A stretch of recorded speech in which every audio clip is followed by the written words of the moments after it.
Subscribe कीजिए हमारे channel को और बेल आइकन को दबाइए हमारे लेटेस्ट वीडियो सबसे पहले देखने के लिए। हेलो स्टूडेंट्स, कैसे हैं आप सब लोग? अच्छे ही होंगे। मैं आपका एसपी सर स्वागत करता हूं आपके अपने YouTube channel SP learning hub पर। वैसे हमारी ऑनलाइन क्लासेस आए हुए काफ़ी टाइम हो गया था, लेकिन फिर से स्कूल बंद होने की वजह से आप लोगों के लिए ऑनलाइन क्लासेस आपको इस ऑनलाइन प्लेटफॉर्म पर बिल्कुल मुफ्त मिल रही है। पिछली जो क्लासेस थी उसमें हमने 9th क्लास का जो 3rd चैप्टर था वो स्टार्ट कर दिया था और उसके 2 वीडियो कंप्लीट हो गए थे। अगर आप लोगों ने वो वीडियो नहीं देखे हैं तो इसी वीडियो के डिस्क्रिप्शन बॉक्स में जाइए, वहां पर लिंक मिल जाएगी उन दोनों वीडियोज की। आप उन दोनों वीडियोज को पहले देखिए, फिर इस वीडियो को देखिए और हाँ, वीडियो को अंत तक जरूर देखना, तभी तो आप लोगों को पता चलेगा कि ये वीडियो आप लोगों के लिए कितना अच्छा साबित होने वाला है। तो 9th class NCERT science class 9th का जो 3rd चैप्टर था, जैसा कि आप देख पा रहे हैं, चैप्टर का नाम परमाणु एवं अणु। इस चैप्टर में परमाणु के बारे में, रासायनिक संयोजन के जो नियम थे उनके बारे में नॉर्मली बात कर चुके थे अपन कि रासायनिक संयोजन के 2 नियम हैं। एक तो था द्रव्यमान संरक्षण का नियम और एक था स्थिर अनुपात का नियम। द्रव्यमान संरक्षण के नियम के बारे में पिछले वीडियो में हम बात कर चुके थे और उस वीडियो में आप लोगों ने जाना था कि जो पदार्थ होते हैं उनका जो यौगिक में द्रव्यमान होता है वो फिक्स होता है। इसी के अकॉर्डिंग दूसरा नियम होता है रासायनिक संयोजन का, जिसको स्थिर अनुपात का नियम कहते हैं। स्थिर अनुपात के नियम के बारे में हम बात करेंगे तो देखिए, स्थिर अनुपात का जो नियम है वो आप लोगों को हेडिंग डालना है। 2nd नंबर का ये नियम है, स्थिर अनुपात का नियम। स्थिर अनुपात का नियम रासायनिक संयोजन के 2 नियम हैं। उनमें से द्रव्यमान संरक्षण का नियम पहला नियम था, उसके बारे में हम बात कर चुके हैं। दूसरा नियम है स्थिर अनुपात का नियम। स्थिर अनुपात के नियम के अनुसार कोई भी जो यौगिक होता है वो 2 या अधिक तत्वों से निर्मित होता है। अब जैसे मान लो कोई भी यौगिक है, यौगिक में क्या होते हैं? तत्व होते हैं। अब ये तत्व 2 भी हो सकते हैं, 3 भी हो सकते हैं। 2 या 3 तत्व मिलकर के क्या बनाएंगे? यौगिक बनाएंगे। तो इन तत्वों का, जैसे मान लीजिए इसमें ए बी सी 3 तत्व हैं और ये तीनों तत्व मिलके कोई यौगिक बनाते हैं, तो इसमें ए बी सी तीनों का अलग अलग जो अनुपात होगा वो क्या होता है? अनुपात फिक्स होता है, बिल्कुल निश्चित होता है। यही क्या होता है? स्थिर अनुपात का नियम होता है। मतलब आप इसको लिख सकते हैं कि कोई भी यौगिक 2 या 2 से अधिक तत्वों से निर्मित होता है। इसमें सबसे पहले आप लिखेंगे कि कोई भी यौगिक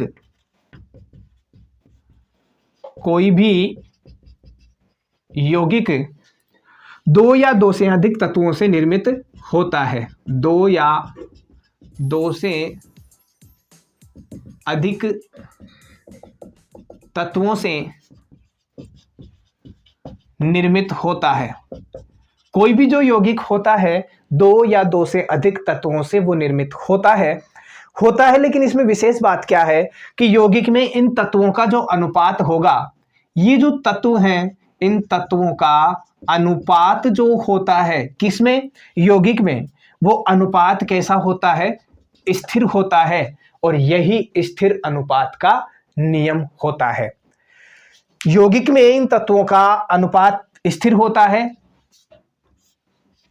चाहे ये किसी भी स्थान से प्राप्त किया गया हो। चाहे ये किसी भी स्थान से प्राप्त किया गया हो। किसी भी स्थान से प्राप्त किया गया हो, या फिर हम कह सकते हैं कि इसे कहीं से भी किसी ने भी बनाया हो। ये भी कह सकते हैं कि किसी ने भी बनाया हो। अब समझिए इसको। जैसे मान लीजिए हम बात करते हैं जल की, तो जल का फॉर्मूला होता है H2O। H2O में आप जैसे कहीं से भी जल लीजिए, जल समुद्र का जल हो, शुद्ध जल हो, अशुद्ध जल हो, गंदा जल हो, कठोर जल हो, मृदु जल हो, कोई सा भी हो, फॉर्मूला H2O ही रहने वाला है। स्थिर अनुपात का नियम कह रहा है कि कोई भी यौगिक दो या दो से अधिक तत्वों से निर्मित होता है और इन तत्वों का इस यौगिक में अनुपात कैसा होता है? स्थिर होता है। अनुपात स्थिर होगा चाहे किसी भी स्थान से प्राप्त हो या उसको किसी ने भी बनाया हो। जैसे बात करें H2O की, तो H2O का फॉर्मूला फिक्स है। जल का जो फॉर्मूला है H2O यही रहने वाला है। आप इसी अनुपात में इसके मोलों की संख्या बढ़ा सकते हैं, लेकिन सूत्र में आप कोई भी परिवर्तित नहीं कर सकते। जैसे एग्जाम्पल के तौर पर जल लेके और इसमें हम हाइड्रोजन का द्रव्यमान देखें और ऑक्सीजन का द्रव्यमान देखें।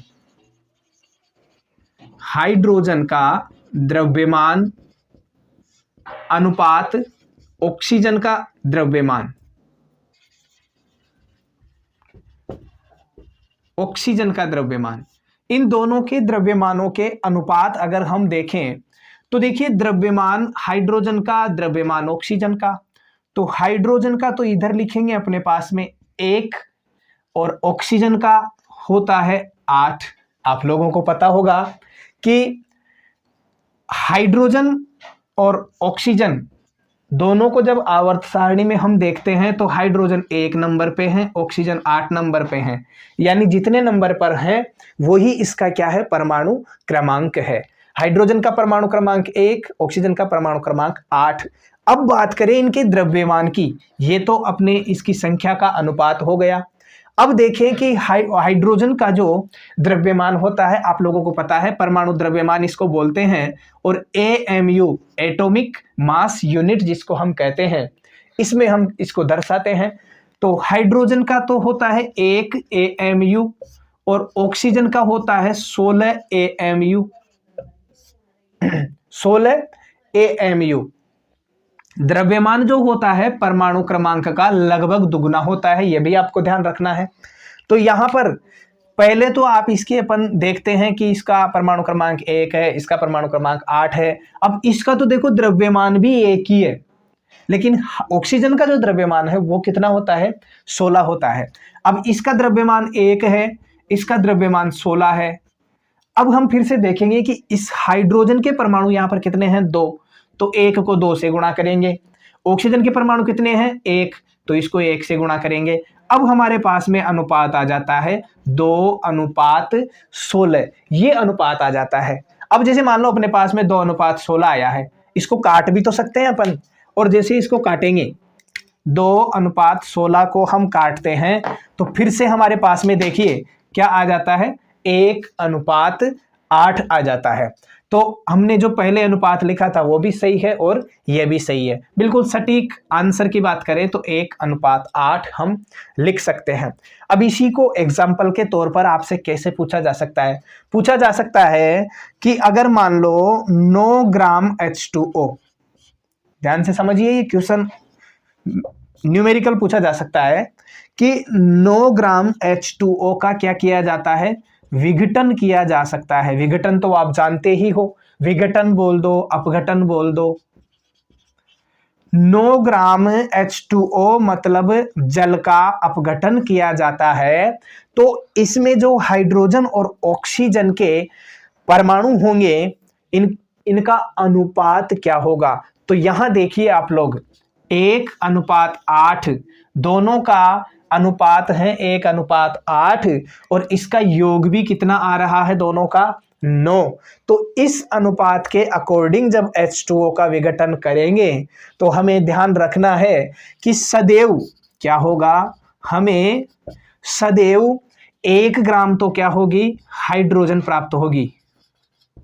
1 ग्राम तो हाइड्रोजन प्राप्त होगी, और ऑक्सीजन की बात करें तो 8 ग्राम ऑक्सीजन प्राप्त होगी। ये ध्यान रखिएगा, मतलब अनुपात यही रहने वाला है। इसी अनुपात के अकॉर्डिंग, और जो न्यूमेरिकल आएगा उसमें मान बिल्कुल ऐसा आएगा कि आप इस अनुपात में उसको तोड़ दोगे और आंसर आपका आसानी से आ जाएगा। देखो एक और एग्जाम्पल इसी के अकॉर्डिंग हम देखते हैं। इधर बात करें अमोनिया की, तो अब अमोनिया का विघटन किया जाए, अपघटन किया जाए, तो आप लोगों को वहां पर जो तत्व है यौगिक के, उनके परमाणुओं की संख्या या उनका अनुपात जो आएगा वो द्रव्यमान वाला अनुपात कितना होगा। अब सबसे पहले तो अमोनिया का आपको सूत्र आना चाहिए। अमोनिया का सूत्र होता है NH3। अब बात करें अपन इनके परमाणुओं की कि कौन कौन से तत्वों के परमाणु इसमें हैं, तो देखिए एक तो है नाइट्रोजन और एक है हाइड्रोजन।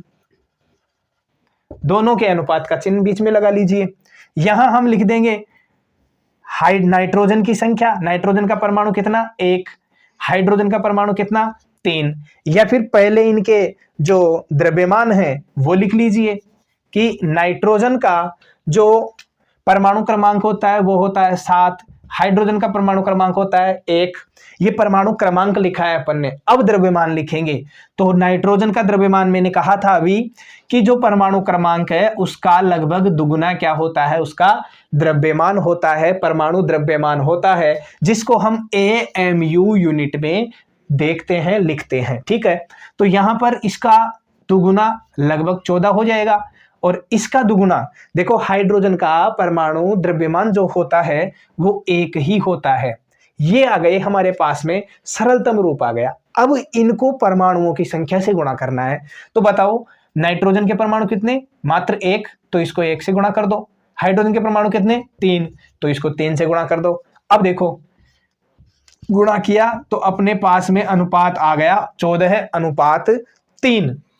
अपने पास में कितना अनुपात आया 14:3। और यही जो अनुपात है आपका सही आंसर होने वाला है।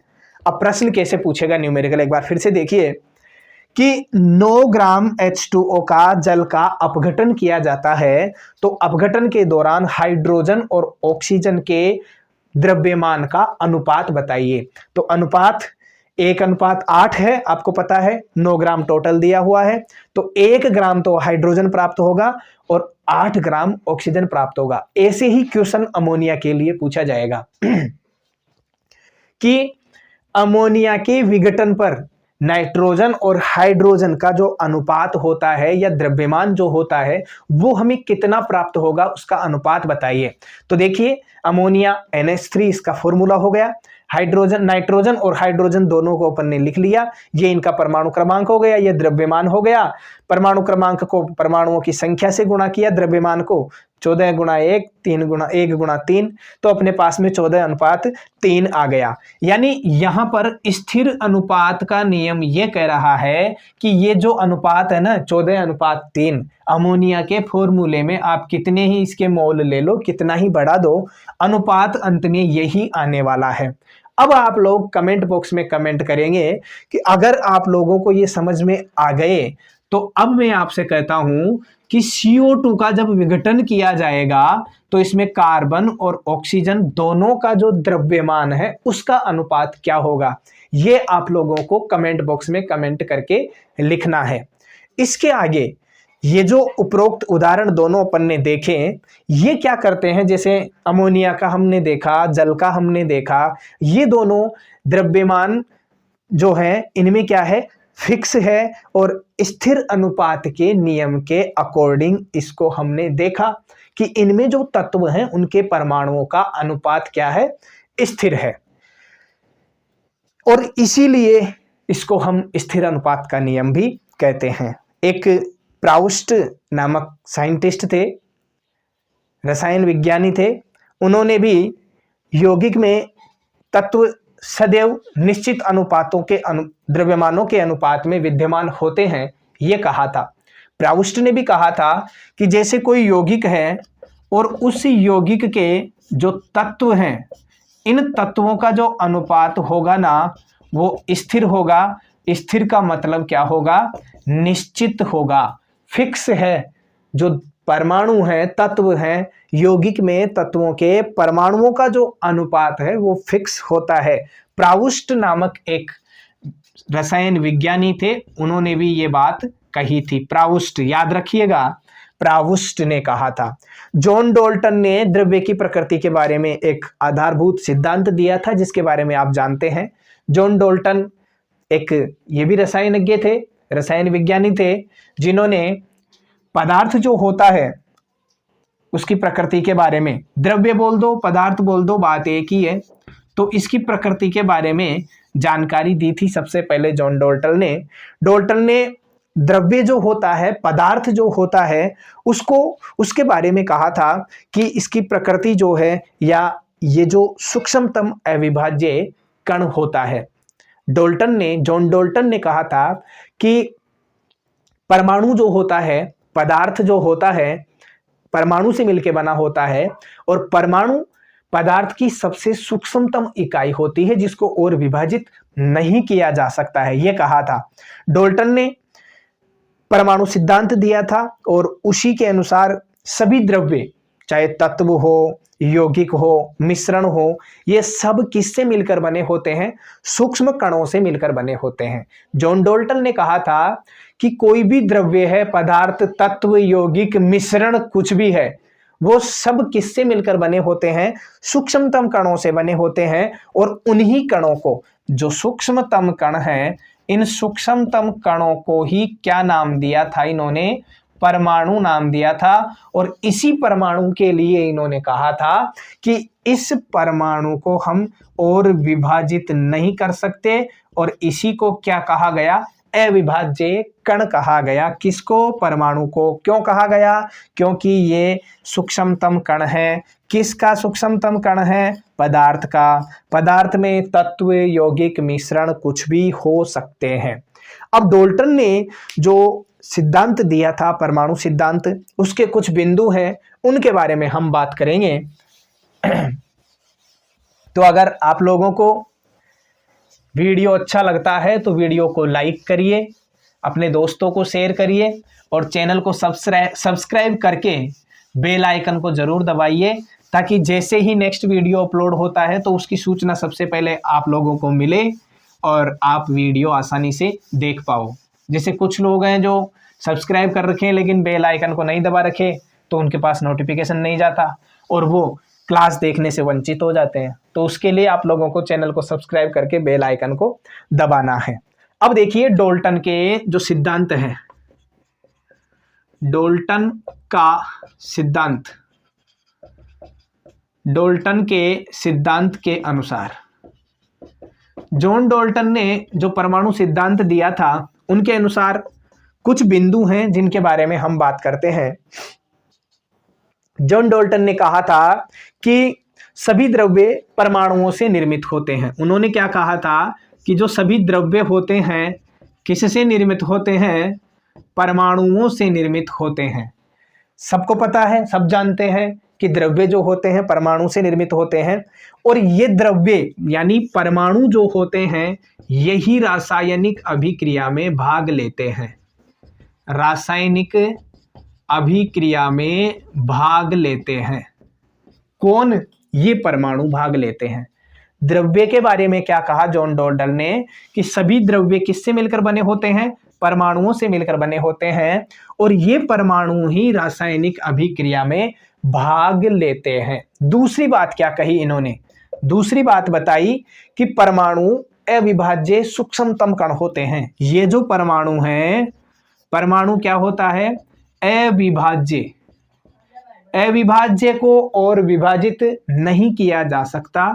ये क्या है? अविभाज्य सूक्ष्मतम कण है। परमाणु क्या है? अविभाज्य सूक्ष्मतम कण है। जो अब यहां विशेष बात बताई इन्होंने, भाई सूक्ष्मतम कण तो है, पदार्थ किससे बना होता है? परमाणु से बना होता है। रासायनिक अभिक्रिया में भाग लेते हैं परमाणु, परमाणु अविभाज्य सूक्ष्मतम कण होता है।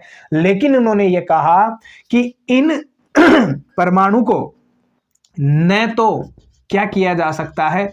सृजित किया जा सकता है, न तो सृजित किया जा सकता है, और न ही इनका क्या किया जा सकता है? विनाश किया जा सकता है। ये मुख्य बात इन्होंने बताई कि परमाणु जो होता है, परमाणु अविभाज्य सूक्ष्मतम कण होता है, और इन अविभाज्य सूक्ष्मतम कणों को न तो हम रासायनिक अभिक्रिया में सर्जित कर सकते हैं, सर्जित का मतलब निर्मित, और न ही उनका विनाश किया जा सकता है।